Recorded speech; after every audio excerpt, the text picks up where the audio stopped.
Just if you don't mind, introduce yourself to the audience. And again, you are running for State House, District 81, what I know as, and people used to call Jimmy Nafee's old seat, but it's actually Deborah Moody's old seat. But anyway, go ahead. That's right. Hey, yeah, thanks for having me on, Chad. As you said, Jason Fleming running for state representative in House District 81.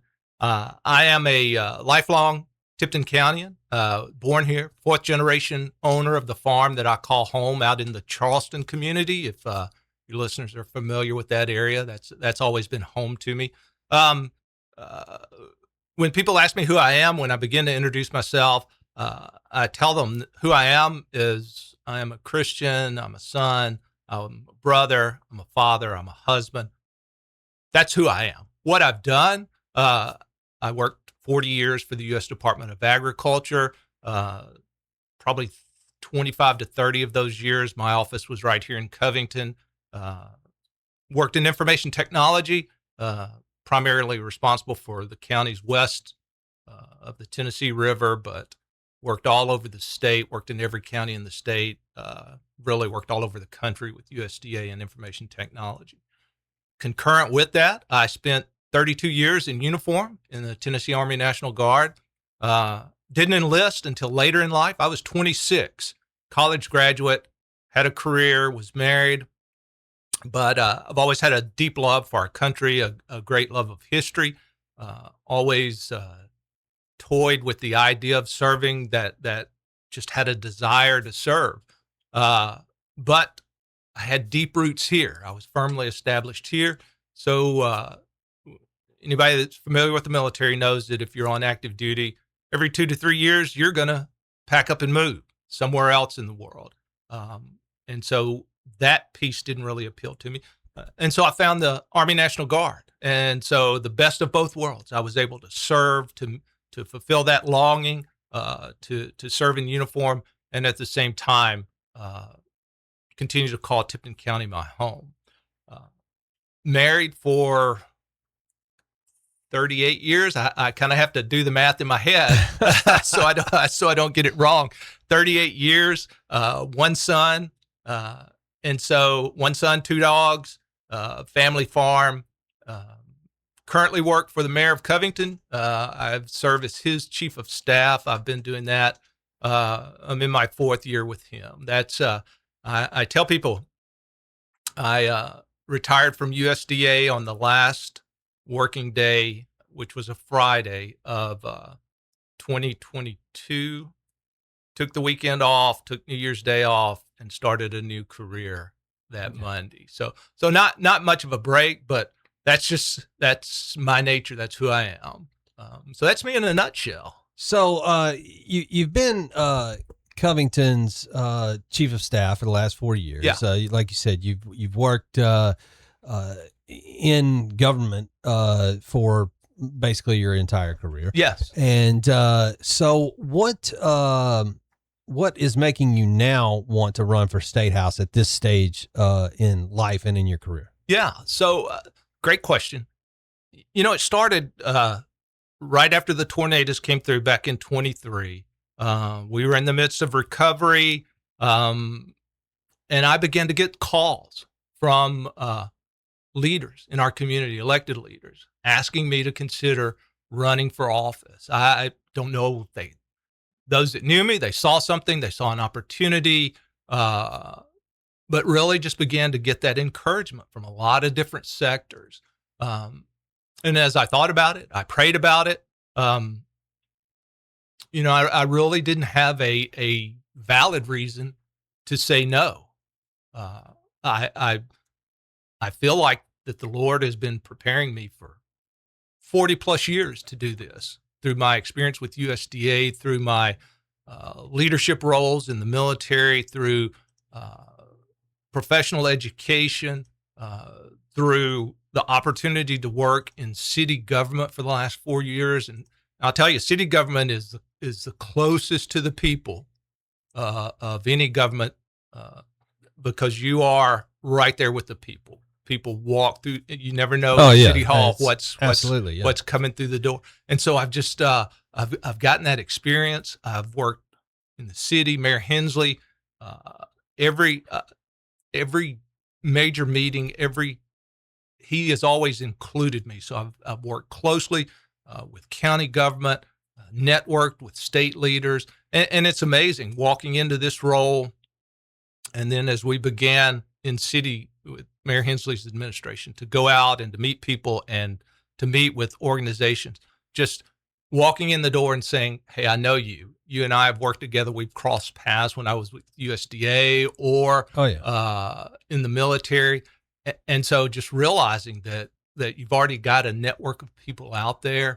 And so it's just, it just seemed natural. It's not something that I'm seeking because I'm looking for title or anything like that. It's just another opportunity to serve. I have some experience in city government myself, and I'll say the one thing is, and I did pretty much the same job that you're doing, except in a different city, but and a much smaller city. But the thing I'll say for this is, nobody ever calls City Hall to tell you what a good job you're doing. It's always a complaint. And I understand it. And you're spending the people's money, and it's fine. But that is just the kind of job that it's conflict resolution is a large part of your job all the time. Yeah. No, absolutely. There are, I won't say never, hardly ever does anybody call City Hall to give you an attaboy, if you want to call it that. I will take that back, because there was one lady in Brighton that would consistently call or come up there just to tell us what a good job we were doing. Yeah. But for the most part, it's they've got to complain about something, they're upset about something, and that's because they expect the government to run smoothly without them. That's why they elect people, right, and why people get hired. Yeah. And sometimes it's just that I spend a lot of time just listening, because people just want to be heard. They have an issue, they have a complaint, and they just want somebody to listen to them. And I do that. Now, in my role, I am somewhat of a traffic cop, if you want to call it that. I'm just directing people, connecting them with, or a lot of times I'm taking a name and a number, and I say, as soon as we're off the phone, I'm going to go and give this to the person that can resolve that issue. Yeah, and people appreciate that. Well, and it's important as a politician for example, in the seat that you're running for. It used to be held by Jimmy Nafee. When I worked for the city of Brighton, the town of Brighton, Jimmy Nafee, if he had a constituent that had an issue that was addressable at the city level, then he would contact me, and he would say, hey, this person has this concern.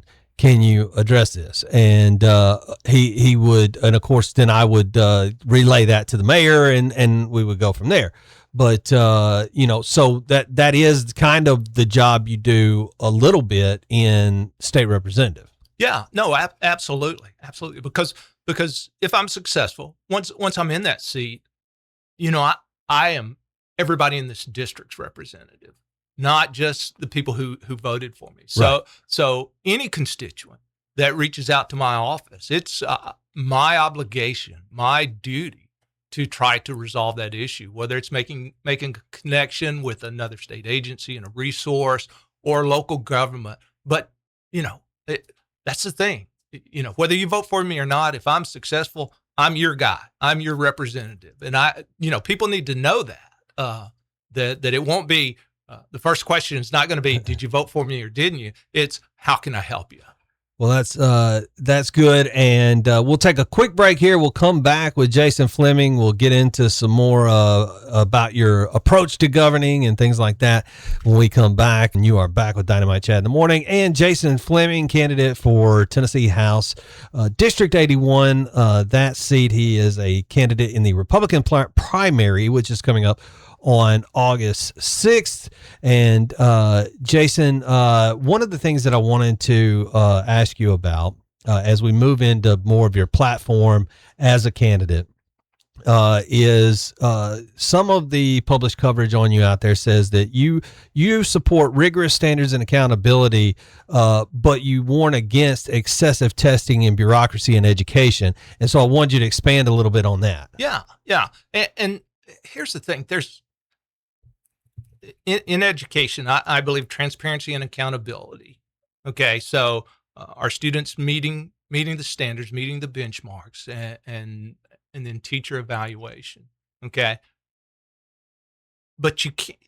There has to be a balance. Okay, and finding that balance is going to take some really smart people who are subject matter experts in education and in testing, and so we have to find that balance, because as constituents, as taxpayers, as parents, we want to know that our children are receiving the best education possible. And of course, you have to be able to measure that. There has to be some objective standard to that, and some way to measure that standard. And at the same time, teachers, we need to know that they're performing. And so I would think, in all the roles that I've had in my life, there was always some kind of measure, some kind of standard, some kind of evaluation. And as a conscientious employee, I wanted to know, hey, am I meeting the standard? Am I doing what I am being paid to do? Okay. And so I never really balked at that, as long as it was fair, it was consistent. It was a good thing. Okay? Yeah, I understand what you're saying. I used to tell a boss that I had, just let me know what the rules are. That's it. And I will follow those rules. Yeah. As long as I have a clear path of this, let me know the expectation, and I'll live up to that expectation. And as long as it's not ever changing, I'm fine with that's it. Right. Don't move the goalpost. Right. And then the other side of that, I believe, is we as a state have to provide the resources, okay, for education, for teachers, for classroom needs. And we as a state, I think we are blessed enough to be able to do that. We are financially a very sound, a very strong state. And so it's all about priorities, and in my mind, student success has got to be an incredibly high priority for us. And so we've got to resource that. We've got to provide teachers with the resources they need. And at the same time, we've got to provide parents with the information, the data on their students, so that they know how their students are doing. What would you say in the job of representing the people, in this case, State House? What is, if you had to just sort of culminate everything into one guiding principle that guides the way that you perform your job as a state, the way that you represent the people, what is the guiding principle? Chad, I guess it would almost come back around to kind of the way I try to live my life. Okay. But because as a state representative, you're making decisions. Okay. Like we all do. We were talking this past Sunday, it's amazing the number of decisions a person makes in a day. Okay. Without consciously or unconsciously, you make decisions all the time. And so, not that I'm perfect, okay? We all have our warts, we all have our flaws, but trying to make those decisions through my worldview, through a biblical worldview. And I think as a state legislator, that has to be the same, is what we are looking at, is what we're proposing to do, okay? Number one, does it violate God's word? Is it, God's word, U.S. Constitution, Tennessee Constitution, and then, if it passes all of those benchmarks, all of those tests, okay, then what about the people in District 81? Is this what they want? Does this represent the majority of the views and the values of the people, the constituents in District 81? That's what I have to be guided by, because it's the people who are sending me up there to represent them. Not a special interest, not one particular group. It's the people that are sending me up there. And so that's kind of my philosophy on that. Okay, got time for just one parting thing. What is something now? The election is coming up August 6th. That's election day. Early voting is going on right now through Saturday. Yeah. You can early vote in 2 locations. I tell you that every hour, so I don't think I have to repeat it right now. But early voting is going on right now. Election day is August 6th. And what is one message that you want to get out to the voters prior to the election? Yeah. Voters, go vote. Go vote. Because I can tell you, voting is a right and a privilege that is probably one of the most taken for granted that we have in our country. I can tell you, I was in Afghanistan in late 2005 when Afghanistan held their election, okay? To see the pride in those people who walked miles and miles and miles just to be able to cast their vote and to show either their thumb or their forefinger with that blue ink on it, signifying that they had voted, just the pride that they took in being able to do that. And we in this country, we've lost that sense of pride in living in a free country and being able to freely exercise that right to vote, for us to have a voice in who represents us. So my message is go vote. Go vote. Well, I was talking earlier about the low voter turnout in the May election, but I think also we get election fatigue and we get politics fatigue in this country as well. So that's a subject for another day and another discussion. Yeah. But I really appreciate you being on the show. Yeah. Thanks for coming in. Absolutely. And again, election day is August 6th. He's Jason Fleming, running for House Seat 81 in the state of Tennessee in the Republican primary. So if you're voting on the Republican side in the primary, he will be on your ballot.